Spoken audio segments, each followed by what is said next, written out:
Okay, hai, Assalamualaikum. Bersama saya lagi Rama Zulkifli dalam Sharing is Love. Okay, so hari ni saya nak beri satu video special kepada semua. Sebabnya asas fardu ain memang ambil masa lah kalau untuk sampai kepada episod puasa. So kita akan jadikan hari ini adalah video untuk special Ramadan. Okay, jadi selalunya time puasa kan, kalau kita sebagai orang biasa, kita tahu kalau first je puasa kita kena niat. Niat tu memang wajib lah. So bolehlah untuk kita yang pelupa ni, kita niat masa awal-awal tu niat puasa sebulan. So macam hari-hari kita niat lagi. Kalau kita cukup sebagai sebenarnya yang paling cukup, nawaitu shauma Ramadan, sahaja aku berpuasa di bulan Ramadan. Tetapi sebaiknya kalau kita buat nawaitu shauma ghadin an adai fardi syahri Ramadana hadhihi sanati lillahi ta'ala. So kalau kita baca dengan lebih lengkap ni yang sunnah lah, yang lebih baik, yang lebih banyak pahala dia, macam tu lah.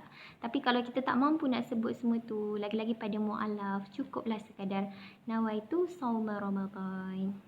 Tapi ada juga yang cakap kalau kita bangun tu, kita sebenarnya dah kira niat kan. Tapi itu ada juga sebab ada khilaf ulama sendiri dalam ni.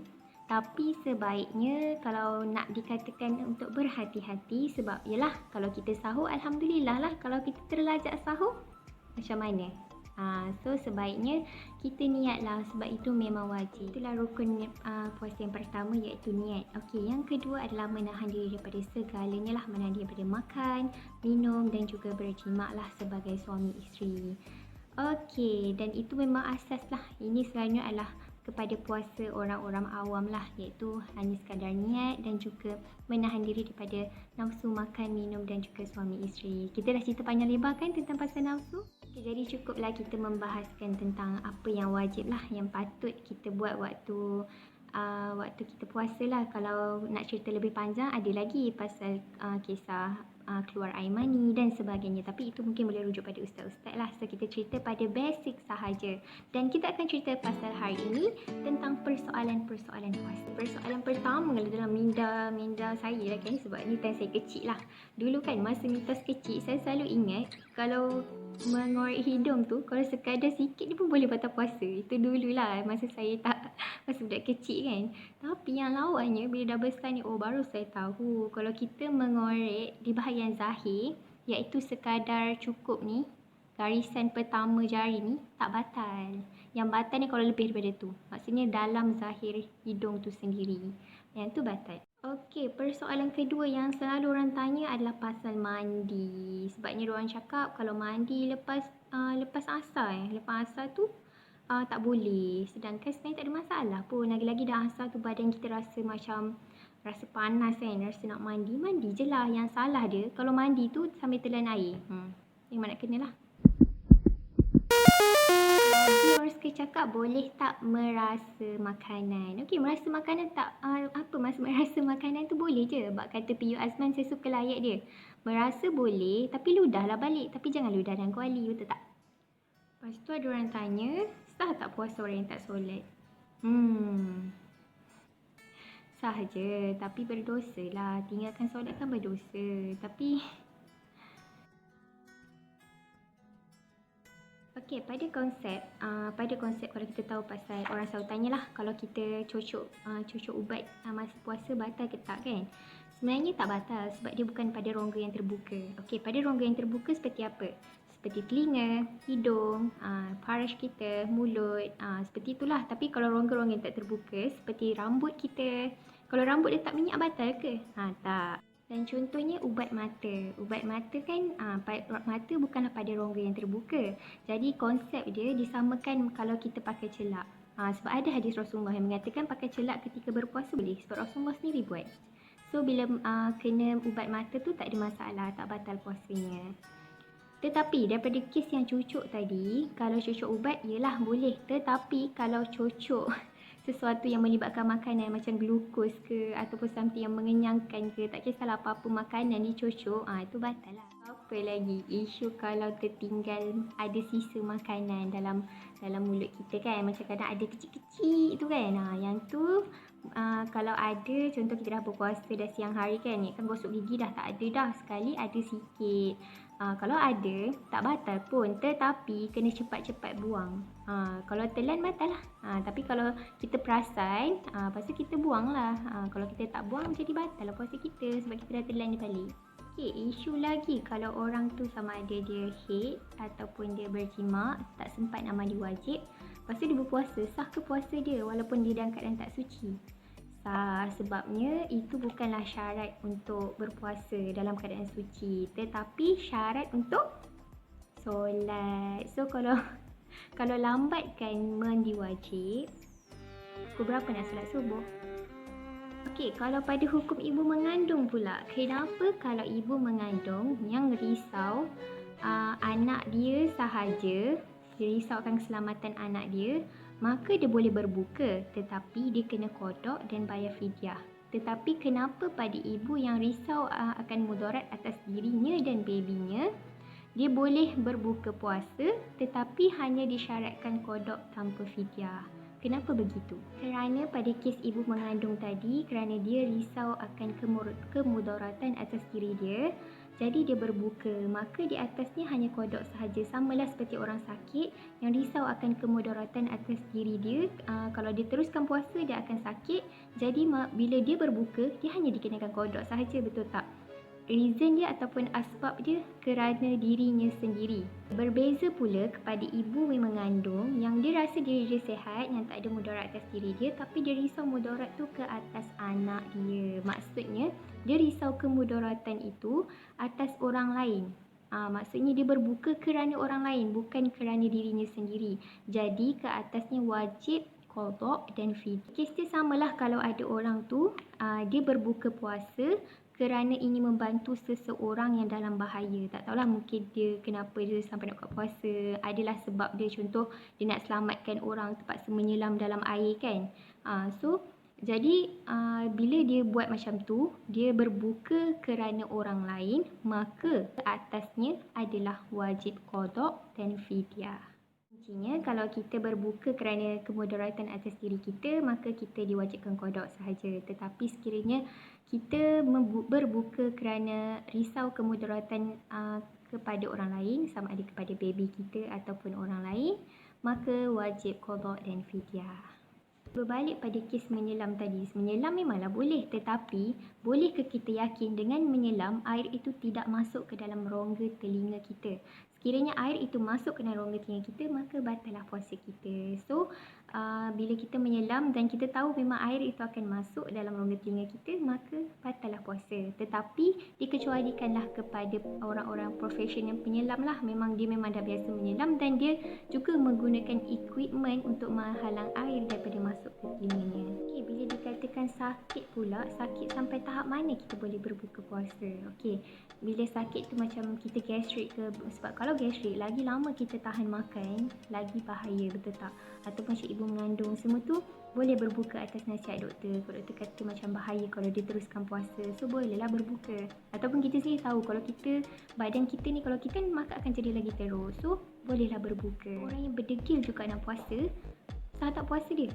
Sah, tapi ada juga ulama yang mengatakan makruh, sebabnya dia macam memudaratkan diri dia sendiri. Sebab Islam sangat-sangat tak suka umat dia memudaratkan dirinya sendiri.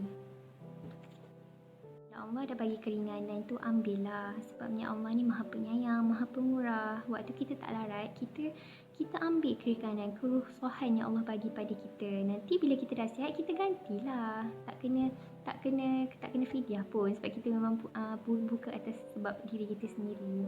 Dekat pasal panjang-panjang lebar ni, so kita tahulah di mana first benda yang membatalkan puasa ni ialah kalau kita keluar air mani dengan sengaja.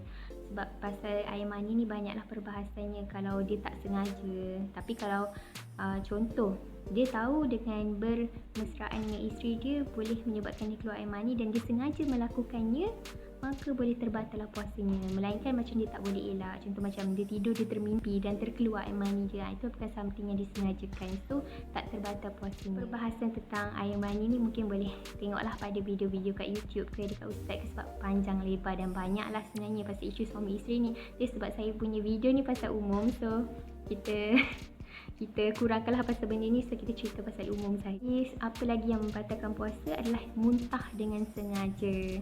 Okey, yang ni lawak tau. Sebab dulu yang lawaknya masa saya kecil, saya selalu sangat tercampur antara batal wuduk dengan batal puasa.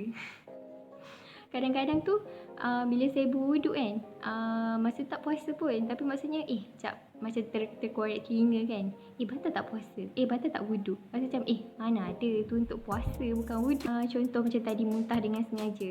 Kalau muntah dengan sengaja tak batal pun wuduk, tapi membatalkan puasa. Tapi lawak lah, sebab saya ni dari kecil dulu memang macam mitos lah otak ni.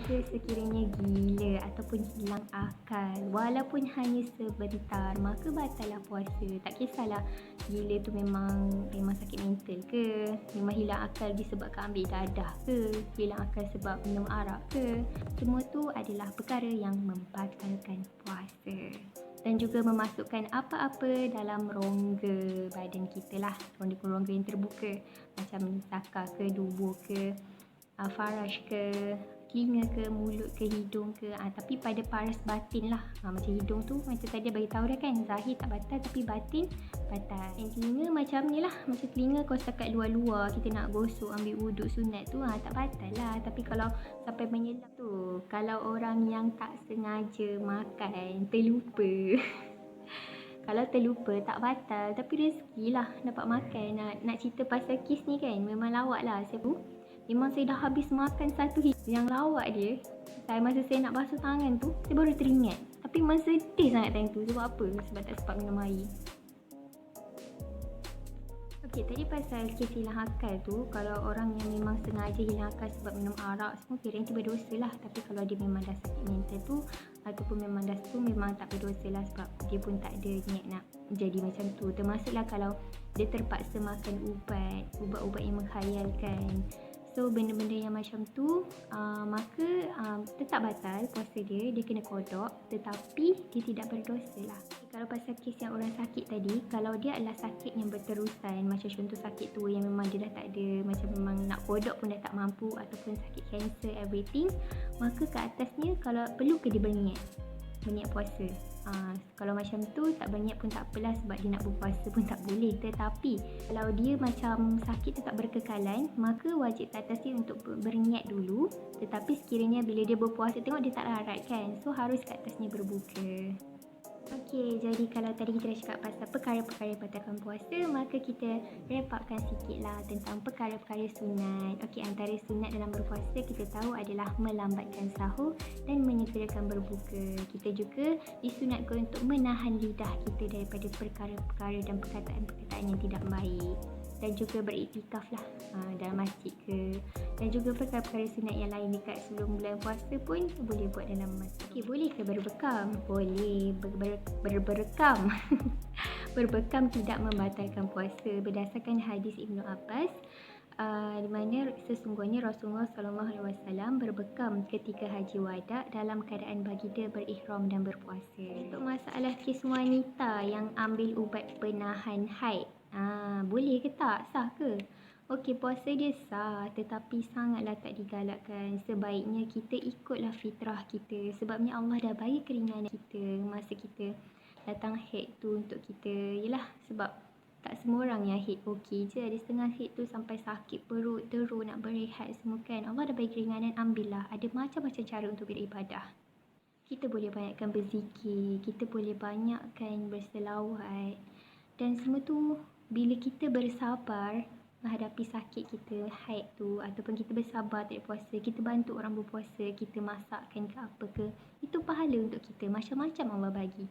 So kita melawan fitrah, walaupun dibenarkan dan sah puasanya, tapi kurang baguslah untuk kita melawan fitrah tu, sebab takut jangka masa panjang dan berbahaya untuk kesihatan kita. Sebaiknya rujuklah pada doktor dahulu untuk ambil ubat-ubat macam tu.